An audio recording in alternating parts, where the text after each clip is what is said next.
Salam, selamat hari Minggu, saudara-saudara yang kekasih dalam nama Yesus.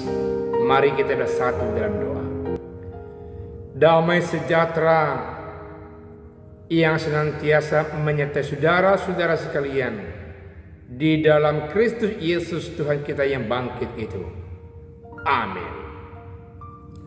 Firman Tuhan buat kita di minggu hari ini tanggal 25 Oktober 2020 terambil dari Injil Yohanes pasal yang keempat dari ayat 5 sampai ayat yang ke-14 di bawah judul air hidup. Demikian firman Tuhan. Maka sampailah ia ke sebuah kota di Samaria yang bernama Sikar, dekat tanah yang diberikan Yakub dahulu kepada anaknya Yusuf. Di situ terdapat sumur Yakub. Yesus sangat letih oleh perjalanan, karena itu ia duduk di pinggir sumur itu. Hari kira-kira pukul 12, maka datanglah seorang perempuan Samaria hendak menimba air. Kata Yesus kepadanya, "Berilah aku air minum." Sebab murid-muridnya telah pergi ke kota membeli makanan. Maka kata perempuan Samaria itu kepadanya, "Masakan engkau seorang Yahudi minta minum kepadaku seorang Samaria? Sebab orang Yahudi tidak bergaul dengan orang Samaria." Jawab Yesus kepadanya, "Jikalau engkau tahu tentang karunia Allah dan siapakah dia yang berkata kepadamu, 'Berilah aku minum,' niscaya engkau telah meminta kepadanya dan ia telah memberikan kepadamu air hidup." Kata perempuan itu kepadanya, "Tuhan, engkau tidak punya timba dan sumur ini amat dalam. Dari manakah engkau memperoleh air hidup itu? Adakah engkau lebih besar daripada bapa kami Yakub yang memberikan sumur ini kepada kami dan yang telah minum sendiri dari dalamnya, ia serta anak-anaknya dan ternaknya?" Jawab Yesus kepadanya, "Barang siapa minum air ini, ia akan haus lagi. Tetapi barang siapa minum air yang akan kuberikan kepadanya, ia tidak akan haus untuk selama-lamanya. Sebaliknya air yang akan kuberikan kepadanya akan menjadi mata air di dalam dirinya, yang terus-menerus memancar sampai kepada hidup yang kekal." Demikian firman Tuhan. Minggu ini disebut juga minggu yang ke-20 setelah minggu Trinitatis. Saudaraku yang kekasih, perlu kita garis bawahi bahwa teks ini muncul ketika orang-orang Farisi, ahli-ahli Taurat, pembesar-pembesar orang Yahudi sudah membanding-bandingkan seberapa banyak yang sudah dibaptis oleh Yesus melalui murid-muridnya, bukan langsung Yesus semuanya, dibanding dengan orang-orang yang dibaptis oleh Yohanes. Jauh lebih banyak yang sudah dibaptis oleh Yesus. Padahal Yohanes jauh lebih awal hadir dan membaptis orang-orang dibanding dengan Tuhan Yesus. Hal ini menjadi satu masalah membuat ahli-ahli Taurat, imam-imam kepala, orang-orang Farisi panik untuk menghadapi pengaruh Yesus semakin demikian besar dan dahsyat. Dan terasa bahwasanya elit-elit Yahudi semakin ditinggalkan oleh orang banyak, karena orang mencari bahwa dalam nama Yesus itu ada ketenangan, ada keteduhan, ada damai, ada sukacita. Oleh karena itu Bapak Ibu, mari datang kepada Yesus. Dalam dirinya ada sukacita, ada damai. Dan pada khotbah hari Minggu ini menekankan bahwa dalam nama Yesus ada air kehidupan yang memancar sampai selama-lamanya. Oleh karena itu, setiap orang dirindukan oleh Yesus untuk datang kepadanya. Ketika itu Yesus mencoba menghindar. Dia berangkat, dikatakan oleh firman Tuhan dalam ayat yang ketiga, ia pun meninggalkan Yudea dan kembali lagi ke Galilea. Dia meninggalkan Yudea, kembali ke Galilea, melewati daerah Samaria. Tidak harus dilewati daerah Samaria untuk menghubungkan dua kota ini. Dan harus melewati Sikar, persisnya tempat sumur Yakub, tanah daerah yang dulu diberikan Yakub kepada anaknya Yusuf. Pada saat itu sudah pas jam 12 siang. Jam 12 siang memberikan pengertian bahwasanya orang-orang Yahudi, termasuk jam itu jam sembahyang buat mereka. Meski mencari air, membersihkan diri, lalu menyembah kepada Tuhan. Dan ternyata seorang putri Samaria ada di dekat sumur itu. Yesus bersama murid-muridnya menghampiri sumur itu dari perjalanan, mulai dikatakan tadi dari Yudea mau ke Galilea, meski harus berhenti di sumur Yakub itu. Mereka mengharapkan air supaya mereka bisa minum. Mereka mau makan karena sudah lelah dalam perjalanan. Dan Yesus menyuruh murid-muridnya pergi ke kota untuk membeli makanan. Dan Yesus singgah di sumur itu. Dan ketika itu muncul dialog bersama putri Samaria. Yesus meminta agar putri Samaria memberikan dia minum.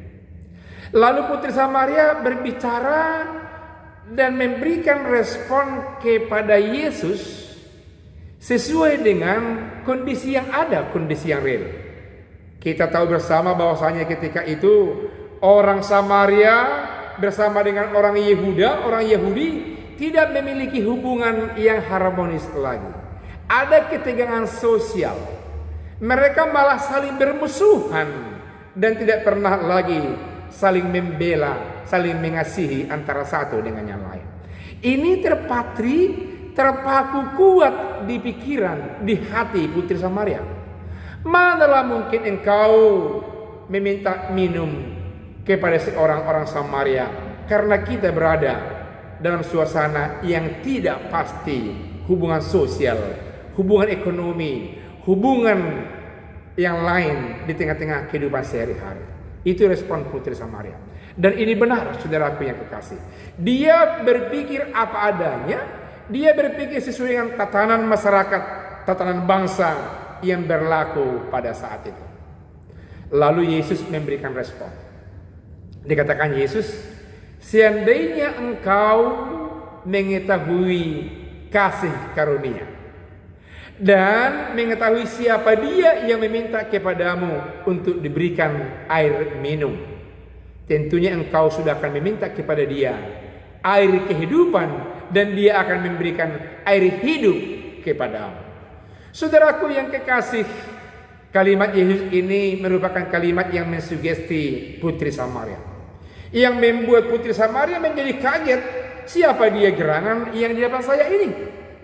Kenapa dia mengatakan, andai kata engkau mengetahui kasih karunia Allah dan engkau mengetahui tentang dia yang meminta air kepadamu, engkau sudah akan meminta kembali kepada dia air kehidupan dan dia akan memberikan air hidup kepadamu. Lalu putri Samaria menjawab kembali dengan apa adanya, sesuai dengan apa yang dia pikirkan.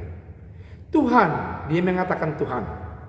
Dia mengatakan, memperdengarkan, meresponi Tuhan Yesus dengan sebutan Tuhan. Walaupun dalam respon, isi responnya tidak memperlihatkan bahwa dia mengimani Yesus sebagai Tuhan dalam hidupnya. Kenapa? Karena dia mengatakan, bagimu tidak ada timba. Bagaimana engkau mengambil air dari sumur ini? Malah engkau mengatakan akan memberikan air kehidupan kepada aku. Ini luar biasa respon daripada perempuan Samaria. Dia bertahan dalam prinsipnya sebagai manusia biasa, melihat Yesus walaupun dia katakan Tuhan. Bukankah kita sering seperti putri Samaria ini, bapak-bapak dan ibu-ibu yang kekasih? Memanggil Tuhan, Tuhan, menyerahkan persoalan kepada Tuhan, menyembah Tuhan. Tapi sering hati dan pikiran kita tidak pasrah memberikan segala sesuatu apa yang ada di hati kita kepada Tuhan. Sering secara verbal kita mengatakan, Tuhan tolong, Tuhan uruslah, Tuhan engkau memberkati. Namun hanya tinggal sebatas verbal dan tidak kelihatan dari tindak tanduk kita. Perempuan Samaria masih saja menyangkal Yesus yang tidak punya timba untuk mengambil air dari tempat itu. Malah dia bandingkan kepada nenek moyangnya Yakub yang ambil air dari situ untuk menghidupi mereka, untuk hidup mereka sehari-hari, yang mengambil air dari situ untuk hidup para ternak-ternaknya dalam kehidupannya sehari-hari. Dia malah memperbandingkan Yakub dengan Tuhan Yesus. Lalu Yesus memberikan respon kepadanya, saudaraku, kepadanya. Barang siapa minum dari sumur ini, dia akan haus, terus akan minta air kehidupan. Namun dikatakan ayat ke-13, jawab Yesus kepadanya, barang siapa minum air ini, ia akan haus lagi. Tetapi barang siapa minum air yang akan kuberikan kepadanya, ia tidak akan haus untuk selama-lamanya. Dan sebaliknya dikatakan Yesus, dia akan menjadi sumber kehidupan untuk selama-lamanya.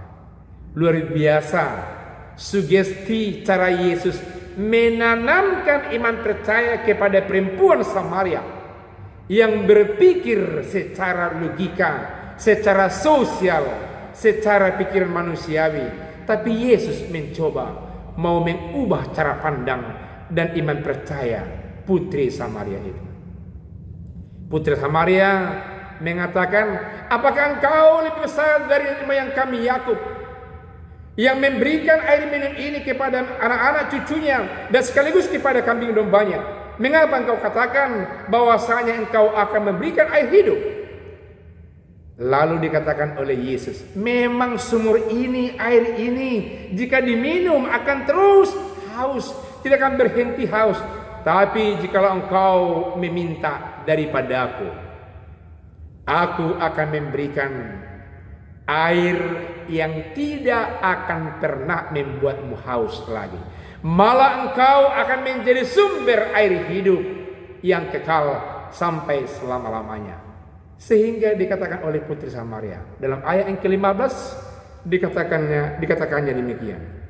Kata perempuan itu kepadanya, Tuhan, berikanlah aku air hidup supaya aku tidak haus dan tidak usah datang lagi ke sini untuk menimba air. Alhasil putri Samaria itu memahami bahwa dia betul-betul Tuhan yang disuruh oleh Allah Bapa di sorga, menerima Yesus sebagai Tuhan, membongkar semua kekakuan yang ada di pikirannya, membongkar semua yang tidak terbuka di hati dan pikirannya, kini terbuka dan jelas. Dia mengimani Yesus dan meminta air kehidupan dari Tuhan Yesus. Saudaraku yang kekasih, apa pergumulan yang lagi kita hadapi saat ini? Saya pastikan soal kesehatan. Kita semua takut oleh karena kesehatan kita dikecam oleh bahaya yang mendunia, virus corona 19 saat ini. Mari kita mendekat kepada air kehidupan agar Yesus memberikan senantiasa kehidupan buat kita, agar Tuhan Yesus senantiasa menghilangkan rasa haus kita akan kesembuhan dari bahaya yang mengancam itu. Berikutnya saudaraku yang kekasih, marilah kita senantiasa berbuat baik kepada setiap orang tanpa dibatasi oleh konflik yang ada di tengah-tengah dunia ini. Siapapun saudara yang berdosa, yang setengah berdosa, yang tidak berdosa, mari tetap minta air kehidupan kepada Tuhan Yesus, karena dialah satu-satunya yang mampu memberikan, menjawab rasa haus kita di tengah-tengah dunia ini. Adakah Bapak Ibu yang bersentuhan dengan firman Allah pada saat ini, yang haus akan kebenaran dan keadilan, dari sesama saudara, dari masyarakat yang di sekitar kita, dari pimpinan kita, dari orang yang kita anggap menjadi sumber keadilan dan kebenaran. Mari datanglah kepada Yesus. Dia akan memenuhi dan menggenapinya, sehingga saudara merasa sungguh-sungguh terjawab pergumulan hidup hingga pada saat ini. Yang terakhir saya mau sampaikan sebagai bahagian kesimpulan dari firman Tuhan yang datang menjemput hati pikiran kita saat ini, agar setiap saat kita mau meminta kepada Tuhan sebagaimana yang dikatakan Tuhan Yesus. Jikalau engkau mengenal kasih karunia Allah, kenallah kasih karunia Allah. Saya sekarang bisa bernapas, bisa merasakan hembusan angin yang ada di sekitar saya. Bapak Ibu sekarang merasakan bagaimana cinta kasih Allah lewat cinta kasih saudara-saudara yang ada di sekitar saudara. Bernapas kehidupan, melihat segala sesuatu. Itu pertanda karunia Allah masih tetap eksis dan hidup, selalu mengikuti kehidupan saudara-saudara dalam nama Yesus. Karena itu syukurilah dan sekaligus mintalah agar air kehidupan itu mengalir dari kehidupan kita dan sampai kepada orang lain, memberikan dampak yang luar biasa. Air yang segar yang kita terima memberikan juga kesegaran bagi orang lain. Kita yang menerima Yesus sebagai air kehidupan dinikmati oleh orang lain juga makna Yesus sebagai sumber air kehidupan. Firman Tuhan ini sungguh-sungguh melingkupi hidup saudara-saudara, memberkati hidup saudara-saudara, sehingga saudara-saudara pun menjadi berkat air hidup bagi banyak orang. Amin. Mari kita bersatu dalam doa. Terima kasih Allah Bapa di sorga atas firman Tuhan yang kedengar-dengaran di sekitar kami, di hati kami, di pikiran kami, di kalbu kami, agar kami sungguh-sungguh menjadi air yang hidup, yang menjawab kehausan sesama kami manusia. Karena kami telah menerima dan memintanya kepada Allah Bapa di sorga dalam nama Yesus sebagai karunia yang telah hadir dalam kehidupan kami, sehingga orang lain pun akan menerima karunia itu lewat kehidupan kami yang membawa kehidupan di tengah-tengah dunia ini. Dalam nama Yesus kami telah berdoa. Amin.